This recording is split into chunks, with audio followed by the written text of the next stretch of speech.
Fluminense receberá proposta de compra ainda nesse mês de abril e a gente vai conversar um pouquinho mais sobre a busca tricolor por um novo treinador no mercado. Além disso, tem informação importante do jogo de domingo contra o Bragantino e tem uma apuração da Central Fluminense sobre lesão de atacante. Muita coisa pra gente falar nesse vídeo aqui, então desde já eu te convido a deixar o like, a se inscrever aqui no canal, ativar o sininho para não perder nada e depois da vinheta vamos falar muito do Flusão.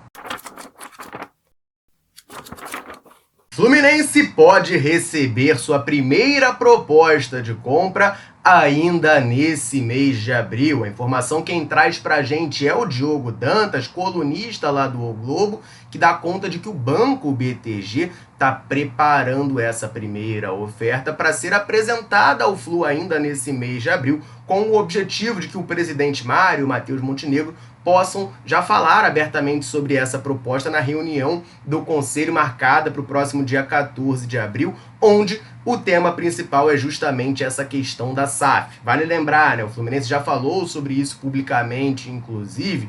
O Banco BTG Pactual fez o valuation do clube, avaliou ali, né, valores das propriedades, do futebol, etc e tal, e coloca isso à venda no mercado, né, procura os investidores interessados. Então, o BTG serve como um intermediário. Então, por isso que a notícia fala que ele trabalha para entregar essa proposta, mas não necessariamente será uma proposta do Banco BTG querendo comprar o Fluminense, não necessariamente será uma proposta do André Esteves. Saíram algumas informações sobre isso, de que o André Esteves estaria interessado em ser um dos acionistas da SAF tricolor, mas não está confirmado, pelo menos por essa notícia do Diogo Dantas. A notícia dele é de que o Flu vai vender, né, quer vender nessa proposta 60% do seu futebol, e aí a questão imobiliária do clube não estaria envolvido. Laranjeiras continuaria pertencendo à Associação Fluminense Futebol Clube. O CT Carlos Castilho, por exemplo, é uma concessão da prefeitura, não pertence ao clube, então não estaria ali naquela avaliação que foi, né,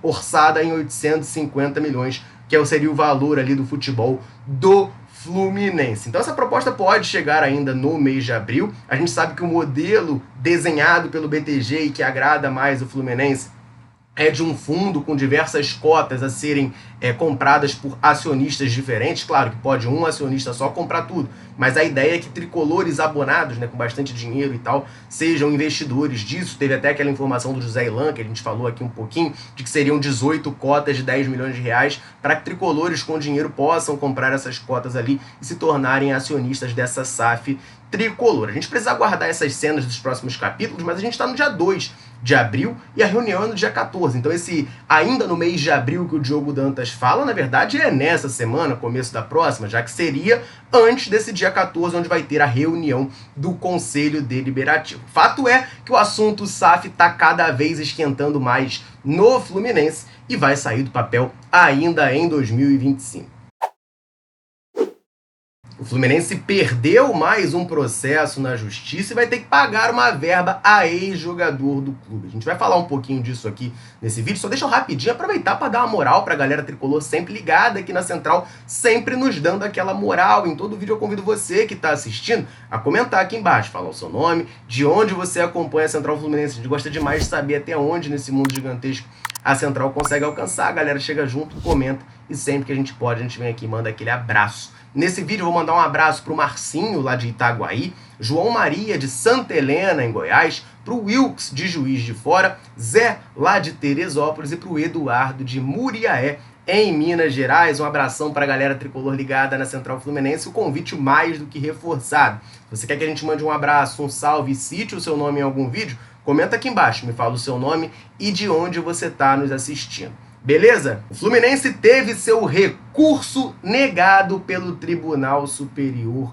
do Trabalho em um processo movido pelo ex-volante tricolor Matheus Norton. Quem traz pra gente essa informação é o portal Explosão Tricolor, que esclarece pra gente que o Matheus Norton está movendo na justiça um processo contra o Fluminense, onde ele exige ser pago as verbas rescisórias da época da sua saída do clube para o futebol ucraniano, além de 13º proporcional, férias e também gratificações por jogos, né, proporcional ali referente a 2 jogos, famoso bicho que o Fluminense não teria pagado ao volante. O Fluminense tentou um recurso e teve negado, mas o que me chamou mais a atenção nessa história foi a alegação da defesa do Fluminense, que assim, eu achei uma coisa inacreditável, tá? De acordo com a informação do portal, o Fluminense admitiu que não pagou, tá, essas verbas rescisórias, mas alegou que fez isso porque considerava que era o justo, já que o jogador tinha um contrato ainda com o clube e esse contrato tinha uma multa rescisória de 30 milhões de euros.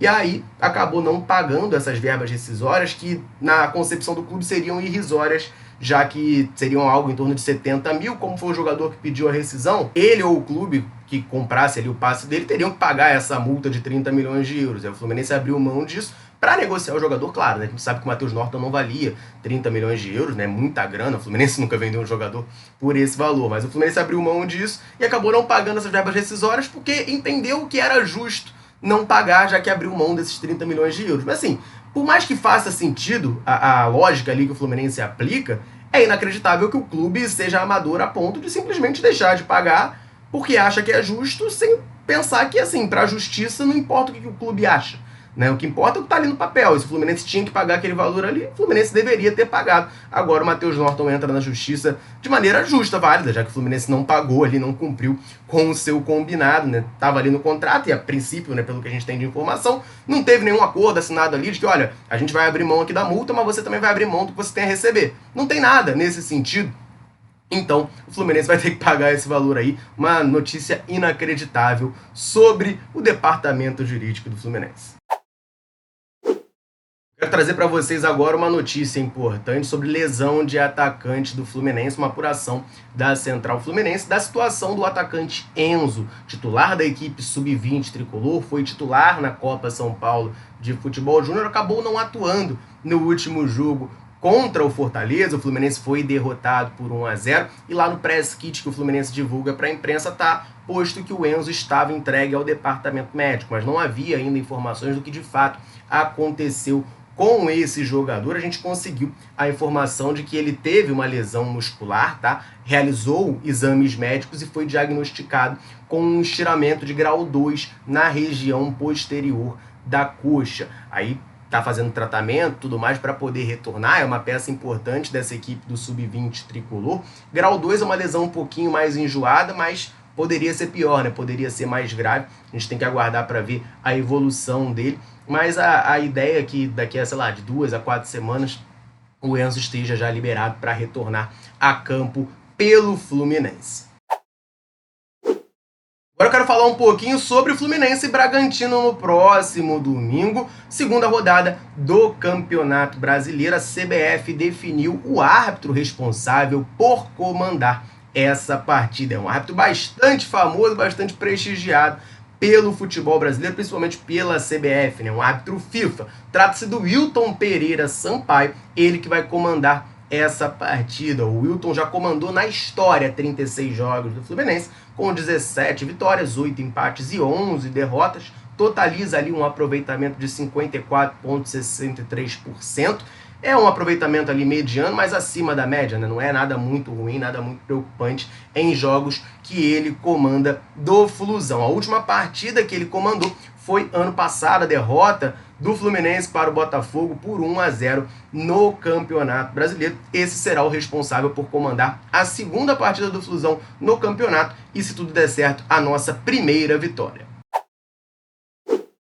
Para essa partida contra o Bragantino, o planejamento tricolor é que o novo técnico do clube já esteja à beira de campo, mas o nome ainda não foi definido. A gente tem duas informações para trazer aqui para vocês, uma sobre o Gabriel Milito, que recusou a proposta do Fluminense, e a outra sobre o perfil do treinador que o Fluminense está buscando. A gente vai falar sobre isso, só antes rapidinho lembrar você, ligado aqui na Central Fluminense, de correr no comentário fixado, porque lá tem o link do canal da Central no WhatsApp. E nesse canal você fica por dentro de tudo que acontece com o Flusão na palma da sua mão, diretamente no seu celular. Para fazer parte é muito fácil e muito simples. Você corre no comentário fixado, tem um link lá. Você vai clicar nesse link, vai abrir no seu WhatsApp o canal da Central, e aí você vai abrir ali e vai procurar o botão seguir. Geralmente fica no canto superior direito. Você vai clicar ali e dessa maneira muito fácil, automática, 100% gratuita, você começa a receber tudo que acontece com o Flusão na palma da sua mão, diretamente no seu celular. Combinado? Te aguardo por lá. Vamos falar dessas duas informações. Eu quero começar falando um pouquinho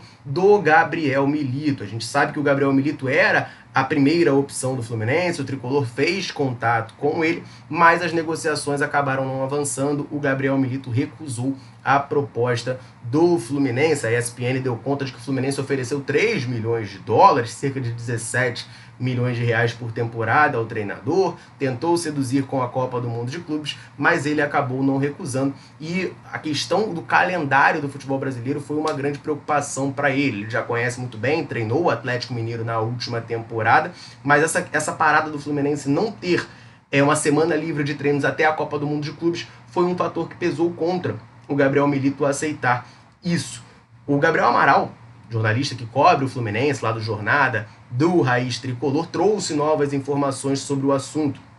Ele falou, o Vitor Lessa também trouxe, que o Gabriel Milito tinha um pouco de receio de ficar um pouco distante da família, mas o Gabriel Amaral complementa, dizendo que um outro receio muito grande era justamente nessa questão do calendário para o Milito, Ele entendia que tem uma sequência inicial ali de quase 20 jogos até a Copa do Mundo de Clubes, que não tinha descanso. E aí ele entendia que, por conta dessa sequência, se tivesse esse começo muito ruim, que seria o começo do trabalho dele, isso poderia afetar o restante do trabalho, O jogador perde um pouco da confiança, a torcida já começa a pressionar e tudo mais.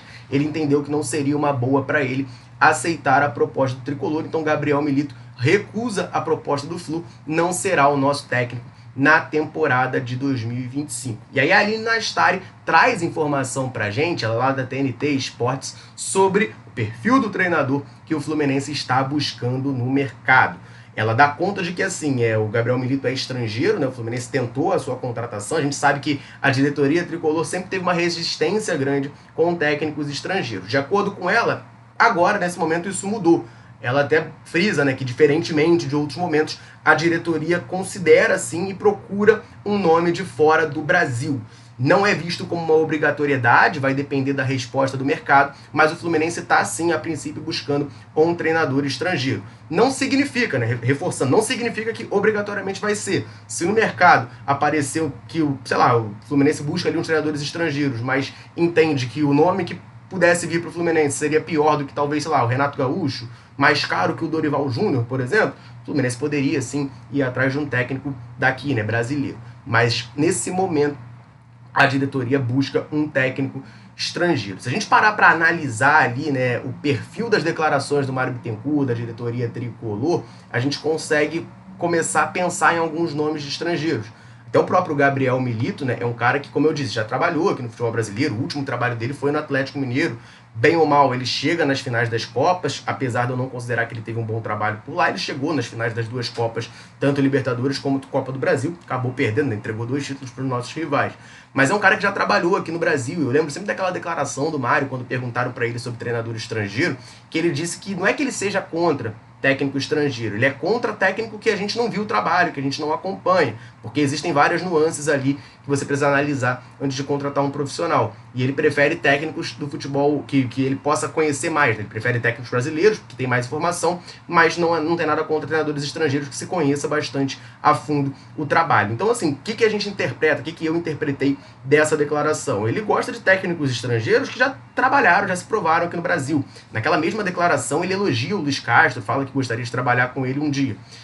Acho difícil, que o Luiz Castro seja o técnico do Fluminense. A gente falou até um pouquinho sobre ele nos últimos vídeos. Tem uma situação contratual lá na Arábia Saudita que o clube pagou já os salários dele até junho, que seria o final do contrato. Então, se ele acertar com outra equipe, ele tem que devolver esses valores, que são bem altos, O Luiz Castro chegou a determinado momento a ser um dos técnicos melhor pago do mundo. Então, seria uma situação um pouquinho complicada.